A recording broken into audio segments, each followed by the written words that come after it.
জামায়াতে ইসলামী সহ ১১ দল নিয়ে প্রক্রিয়াধীন সমঝোতা এখন ১০ দলীয় রূপ নিচ্ছে। এ বিষয়ে চূড়ান্ত সিদ্ধান্ত আসন সমঝোতা নিয়ে বৈঠক করছেন ১০ দলের শীর্ষ নেতারা। আজ বৃহস্পতিবার বেলা ১১টার পর রাজধানীর মগবাজারে জামায়াতে ইসলামের কেন্দ্রীয় কার্যালয়ে বৈঠক শুরু হয়। এতে যোগ দেয়নি চরমনাই পীরের দল ইসলামী আন্দোলন বাংলাদেশ।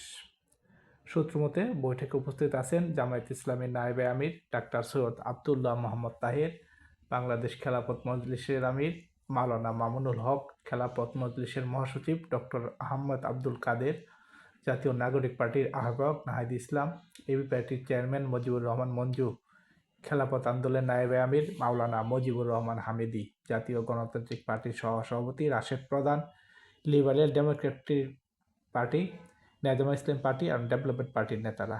এছাড়া জামায়াতে ইসলামীর সহকারী সেক্রেটারি জেনারেল, কেন্দ্রীয় মিডিয়া ও প্রচার বিভাগের প্রধান এহসানুল মাহবুব জুবায়ের সহ ১০ দলের অন্যান্য নেতা বৈঠকে উপস্থিত আছেন।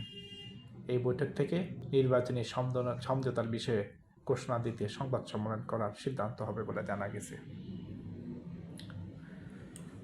কার্যত ইসলামী আন্দোলন বাংলাদেশ এককভাবে নির্বাচনের পথে এগিয়ে গেল।